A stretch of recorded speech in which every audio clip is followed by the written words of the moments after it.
Commander Sarah Chen stood at the viewport of the International Defense Station, watching Earth's atmosphere shimmer like beaten copper in the sunset. 20 years of military service hadn't prepared her for this moment. The holographic display beside her showed thousands of objects entering the solar system, their signatures unlike anything human sensors had ever recorded. Confirmation from all observation posts. Lieutenant Rivera's voice cracked over the comm. The objects are decelerating. They're not natural, Commander. Sarah's fingers traced the worn edge of her grandfather's silver pocket watch, a habit that had gotten her through countless crises. But this was different. This was humanity's first contact with an alien civilization, and it was coming in hot. The objects, ships, she corrected herself, were arranging themselves in a perfect geometric pattern that defied natural movement. Their precision spoke of technology centuries beyond Earth's capabilities. All stations, maintain silence, she ordered. Let's see what they want before we. The transmission cut through all frequencies simultaneously, its clarity suggesting the aliens hadn't bothered encrypting it. They didn't need to. Attention Earth authorities. We are the archivists. Your planet contains the last known deposit of chromium-7 in the mapped galaxy. Surrender mining rights immediately, or we will take them by force. You have one planetary rotation to comply. Sarah's blood ran cold. Chromium-7, the mysterious element discovered beneath the Antarctic ice sheet 3 months ago. The one that seemed to bend time itself on a quantum level. The one Earth scientists had barely begun to understand. Get me the Security Council, she commanded. And someone find Dr. Patel. We need to know exactly what we're sitting on. Dr. Aisha Patel arrived at the command center 20 minutes later, her usually immaculate lab coat wrinkled from hours of work. The holographic displays around them showed the archivist fleet, now stationary but arranged in what appeared to be attack formations. Chromium-7 isn't just rare, Dr. Patel explained, pulling up her latest research data. It's impossible to synthesize. Something about its atomic structure. It occurs naturally only under very specific conditions over millions of years. Based on our preliminary tests, it could revolutionize everything from computing to space travel. And now we know why, Sarah muttered. The archivists. The name fits. They're collectors, catalogers of the universe's rarest resources. The Security Council's response came through. No surrender. Earth wouldn't give up its only bargaining chip in the cosmic arena. But as Sarah studied the alien fleet's formations, she realized Earth might not have a choice. The first attack came exactly when the ultimatum expired. The archivist ships moved with impossible precision, their weapons cutting through Earth's best defenses like they weren't even there. Orbital platforms, satellites, and defense stations went dark one by one. But something strange happened during that first assault. A civilian pilot, flying a retrofitted crop duster armed with nothing but determination and outdated missiles, managed to damage one of the archivist ships. The pilot died in the subsequent explosion, but not before proving something crucial. The aliens weren't invincible.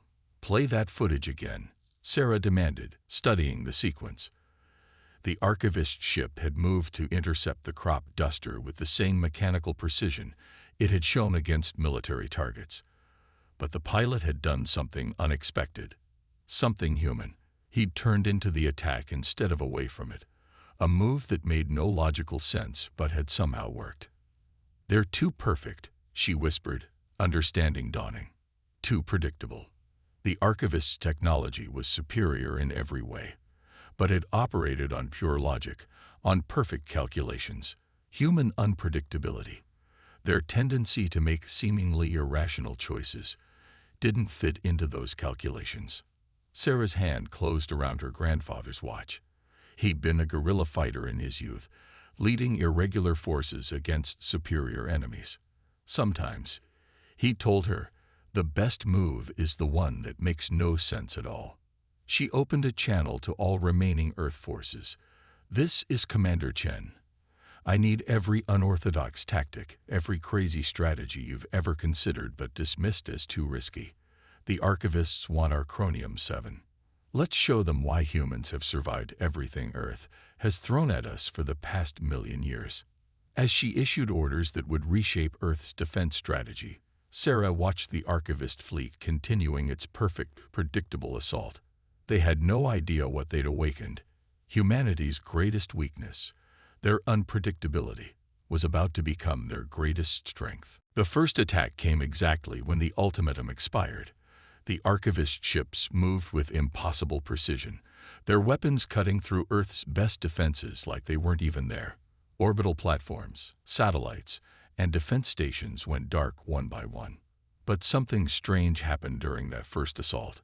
A civilian pilot, flying a retrofitted crop duster armed with nothing but determination and outdated missiles, managed to damage one of the archivist ships. The pilot died in the subsequent explosion, but not before proving something crucial. The aliens weren't invincible. "Play that footage again," Sarah demanded, studying the sequence. The archivist ship had moved to intercept the crop duster with the same mechanical precision it had shown against military targets. But the pilot had done something unexpected, something human. He'd turned into the attack instead of away from it. A move that made no logical sense but had somehow worked. "They're too perfect," she whispered, understanding dawning. Too predictable. The archivist's technology was superior in every way, but it operated on pure logic, on perfect calculations.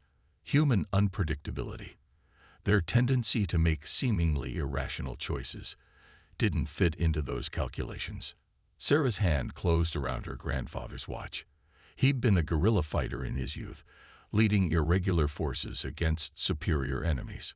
Sometimes, he told her, the best move is the one that makes no sense at all. She opened a channel to all remaining Earth forces. "This is Commander Chen. I need every unorthodox tactic, every crazy strategy you've ever considered but dismissed as too risky. The archivists want our Chromium-7. Let's show them why humans have survived everything Earth has thrown at us for the past million years." As she issued orders that would reshape Earth's defense strategy, Sarah watched the archivist fleet continuing its perfect, predictable assault. They had no idea what they'd awakened. Humanity's greatest weakness, their unpredictability, was about to become their greatest strength. The war for Earth's future had begun, and the archivists were about to learn why challenging humanity on their home ground was the biggest miscalculation their perfect logic could have made. The underground command center beneath Denver shook as another archivist bombardment hit the surface. 3 weeks had passed since first contact, and Earth's conventional military forces were in shambles. But Commander Chen's eyes were fixed on something far more interesting, a wall of screens showing seemingly random combat footage. "There," she pointed, freezing one particular sequence. "See the pattern." Major James O'Connor, a former chess champion turned tactical officer, leaned forward. The footage showed a group of Australian Aboriginal hunters using traditional boomerangs against an archivist ground unit. The alien machine had failed to track the curved trajectory, suffering significant damage. "Their predictive algorithms," O'Connor mused. "They're too perfect." "Exactly." Sarah pulled up more footage. Street racers outmaneuvering archivist pursuit vehicles in Tokyo. Parkour athletes in Paris, leading mechanized units into structural collapses. Brazilian capoeira dancers evading capture through seemingly random movements. "The more irregular the tactic, the more successful it is," Dr. Patel added, her fingers dancing across a holographic interface. She'd been analyzing combat data nonstop. The archivist's technology relies on quantum probability calculations. They predict every possible logical move, but humans aren't logical. The room's lighting flickered as another bombardment hit. They were running out of time. The archivists had already secured most major cities, their mining operations for Chromium-7 beginning in Antarctica. But they hadn't counted on human adaptation. "Show them the Rio footage," O'Connor suggested. Sarah nodded, bringing up the video. A carnival parade, of all things, had turned into an impromptu resistance operation. Dancers in elaborate costumes had confused archivist sensors, while samba drums disrupted their communication frequencies.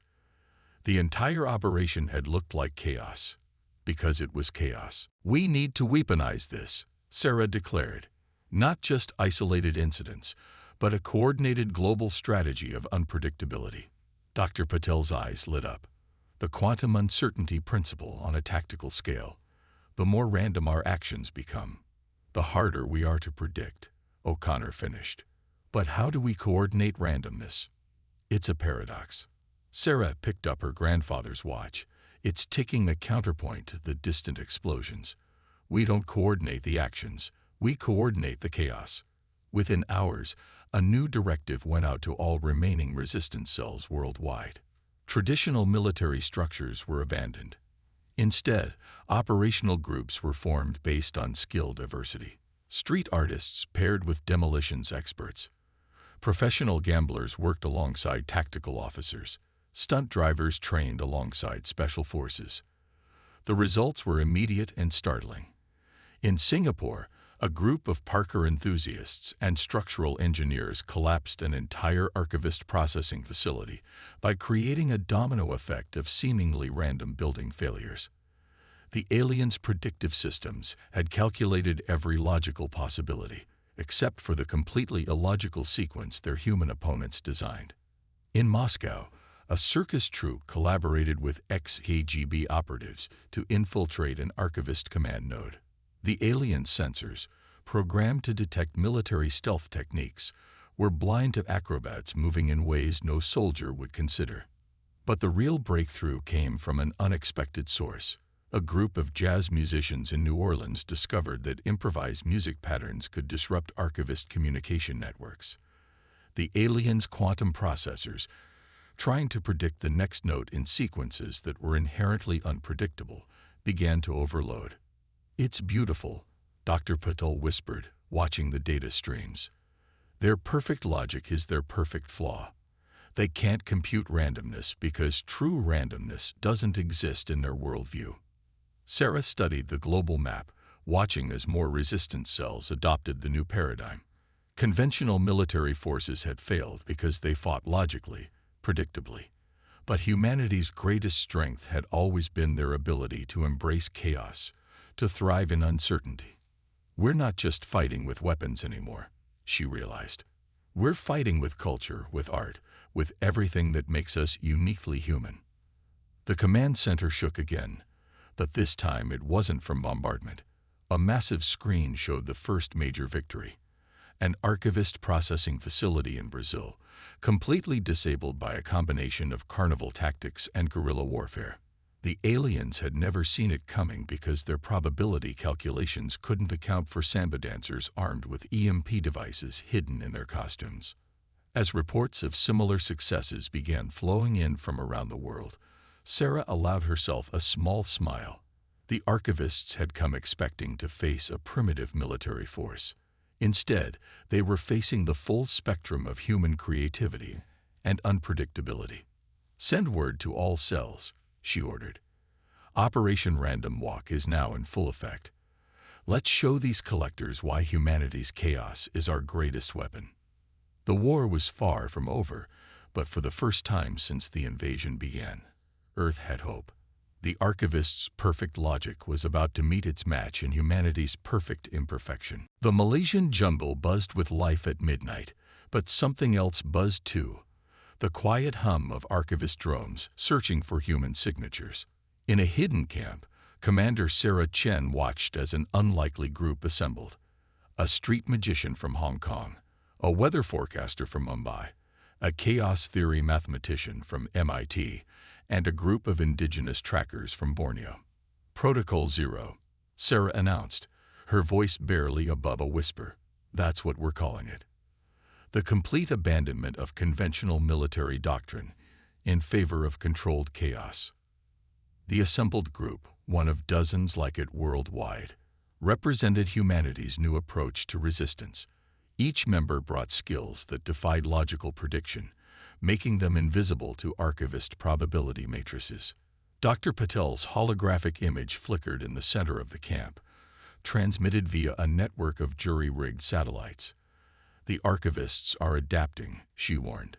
They're attempting to incorporate random variables into their calculations, but there's something they can't replicate: human intuition. The street magician, David Wong, stepped forward. "Misdirection," he said, performing a simple coin trick. "The real magic isn't in making something disappear. It's in making the observer look where you want them to look." Sarah nodded. This was exactly why she'd recruited performers alongside soldiers. The archivists might be able to calculate probability, but they couldn't understand the art of deception. The weather forecaster, Priya Kapoor, pulled up atmospheric data on her tablet. Weather patterns are inherently chaotic. Small changes cascade into unpredictable results. If we can use that, combined with indigenous knowledge of the land, added Rajak, the lead tracker, we can create environmental conditions the archivists cannot predict. The implementation of Protocol Zero began that night. Across the globe, resistance cells stopped trying to fight the archivists head-on. Instead, they became ghost stories, legends that defied explanation. In the Amazon, indigenous tribes used their knowledge of river patterns to lead archivist units into quicksand traps. In the Sahara, Bedouin guides created phantom settlements that appeared and disappeared with the shifting sands, drawing alien resources into endless wild goose chases. The street magician's techniques were adapted into large-scale military deceptions. Resistance fighters learned to hide in plain sight, using psychological principles of misdirection that the archivists' logical systems couldn't process. But the true genius of Protocol Zero emerged in its scaling. Dr. Patel's team discovered that by coordinating these random actions across the globe, they could create patterns that looked like chaos to the archivists, but carried hidden meaning for human observers. "It's like jazz," Sarah explained to her commanders. "Each player improvises, but together they create something greater than the sum of its parts." The breakthrough came during Operation Thunderbird. While Priya's weather predictions guided resistance fighters to create artificial storms over Southeast Asia, indigenous trackers led archivist forces into prepared killing zones.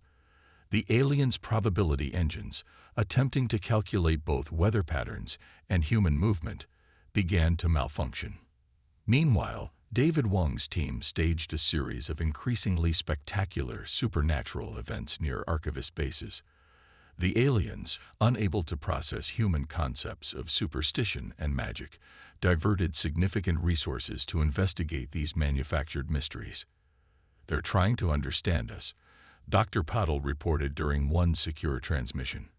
"But they're using logic to decipher illogic. It's creating cognitive dissonance in their systems." The cost remained high. Cities lay in ruins, and millions had been displaced. But for the first time, humanity was fighting on its own terms.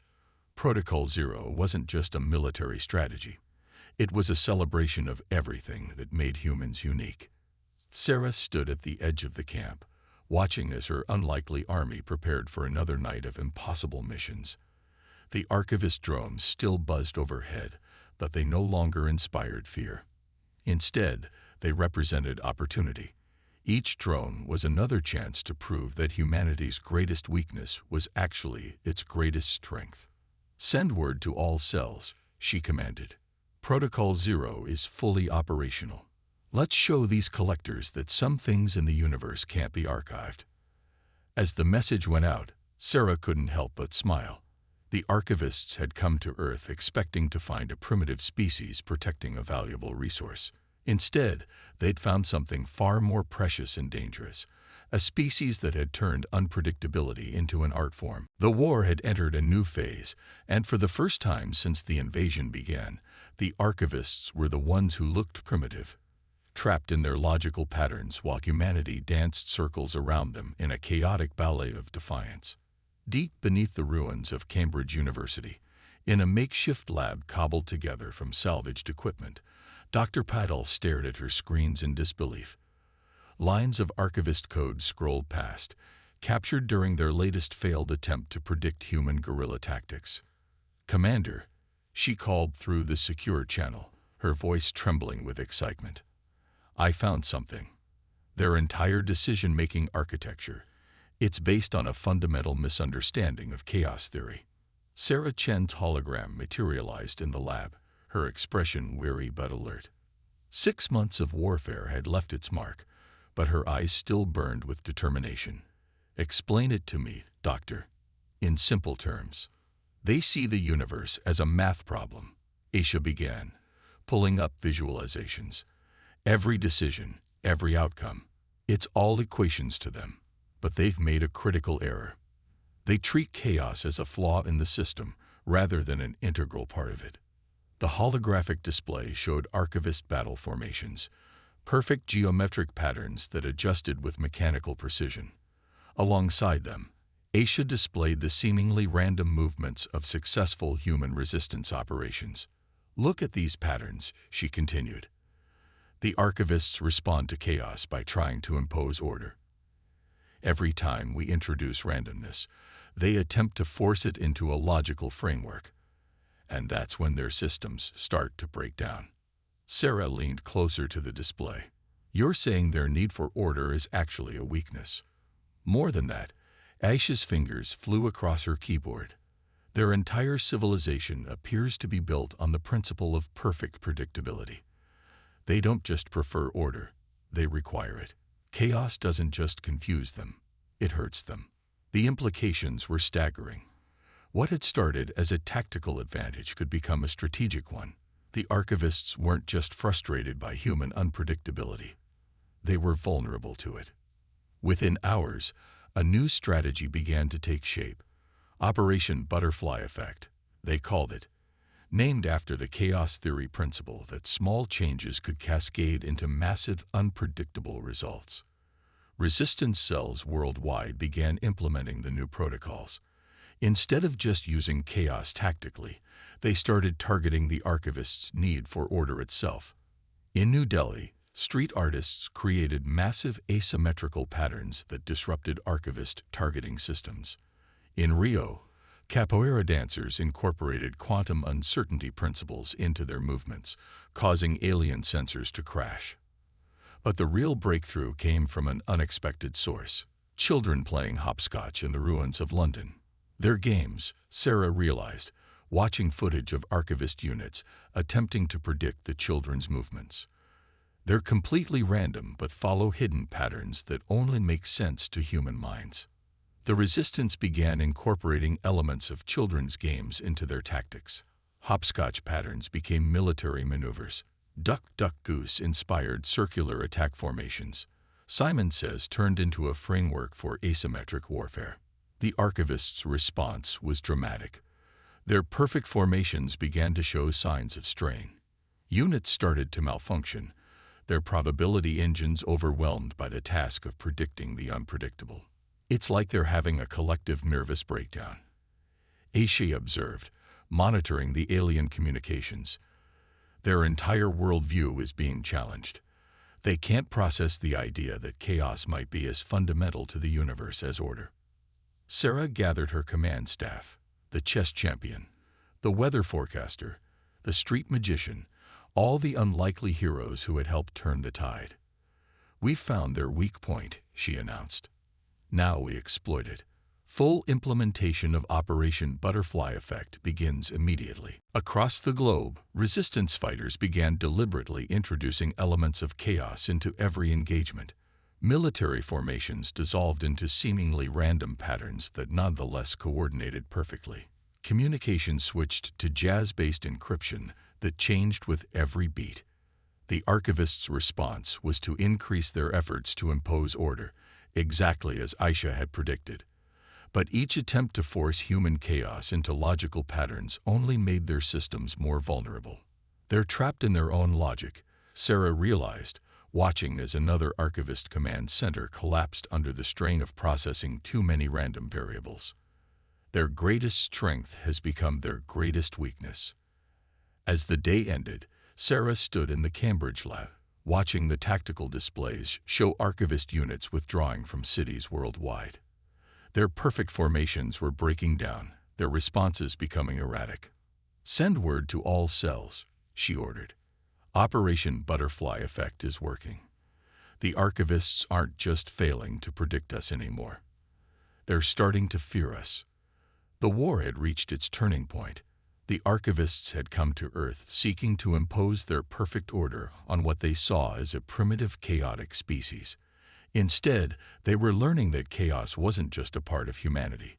It was their ultimate weapon. And as Sarah watched the archivist formations crumble, she knew the final battle would be fought not with weapons, but with the very nature of reality itself. Order versus chaos. Perfection versus adaptation. Logic versus the beautiful unpredictability of the human spirit. The Antarctic sky blazed with unnatural light as the final battle for Earth began. The archivist mothership hung in low orbit, its crystalline structure reflecting the aurora australis and fractals of impossible geometry. Below, around the massive Chromium-7 deposit, humanity prepared for their last, most audacious gambit.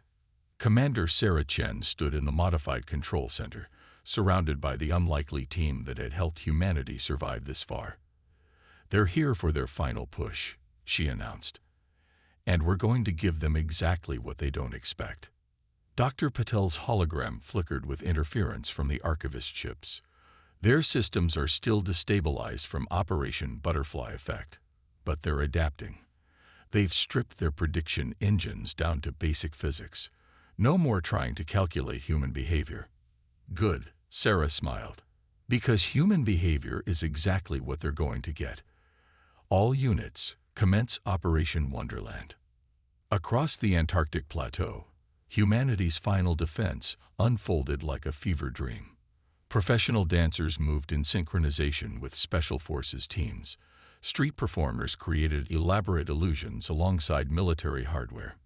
Indigenous hunters led precision strikes using ancient tracking techniques that defied modern logic.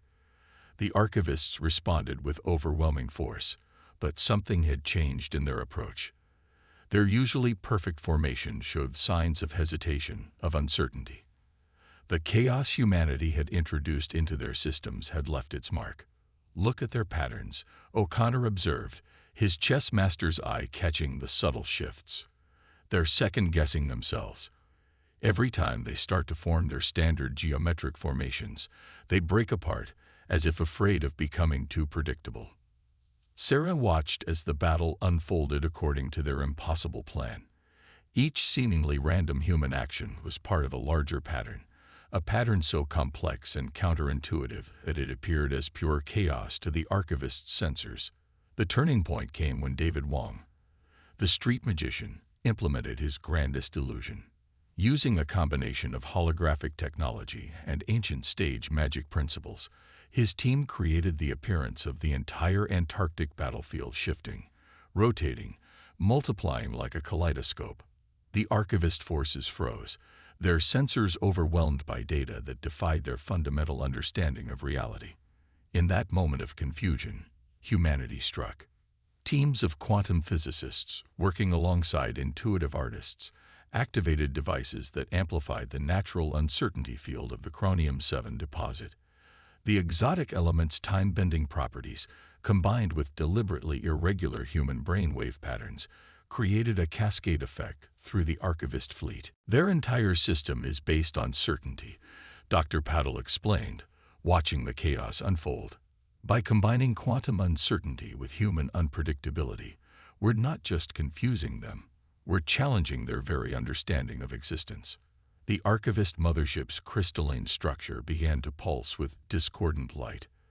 Their perfectly ordered society, faced with irrefutable proof that the universe contained inherent uncertainty, was experiencing something akin to a collective existential crisis. Then, unexpectedly, they initiated contact. "We understand now." The transmission came, different from their earlier communications. Gone was the cold precision, replaced by something almost like wonder. "Your chaos, it is not a flaw. It is evolution." Sarah stepped forward, her grandfather's watch ticking steadily in her pocket. "The universe isn't a problem to be solved," she responded. "It's a mystery to be experienced. That's what makes us human." The archivist fleet began to retreat, but not in defeat. Their formation, for the first time, showed signs of adaptation, of flexibility. They had learned something more valuable than any mineral deposit. "They're leaving," O'Connor announced, but Sarah raised her hand. "Not leaving," she corrected. "Changing. Like we did." In the years that followed, the story of the Archivist War became legend. How humanity, faced with an enemy of perfect logic and overwhelming technology, had prevailed not through superior firepower, but through their embrace of chaos, creativity, and unpredictability. The archivists returned eventually, not as conquerors but as students. They had discovered that their quest to archive the universe's rarest elements had led them to something far more precious: the realization that true advancement came not from imposing order, but from dancing on the edge of chaos. Sarah stood at the Antarctic Research Station, now a center for human archivist cooperation, watching as former enemies worked together to understand the mysteries of Chromium-7. Her grandfather's watch still ticked in her pocket, a reminder that time moved forward not in perfect increments, but in moments of unexpected beauty. In the end, she wrote in her final report, "We didn't just defend Earth. We taught an advanced civilization the most fundamental lesson of existence, that in the space between order and chaos, in the beautiful uncertainty of being human, lies the true frontier of evolution." The war was over, but humanity's greatest victory wasn't survival. It was proving that imperfection, uncertainty, and chaos weren't weaknesses to be overcome, but strengths to be embraced. In their quest to collect the universe's rarest elements, the archivists had found something far more valuable: the endless, beautiful unpredictability of the human spirit.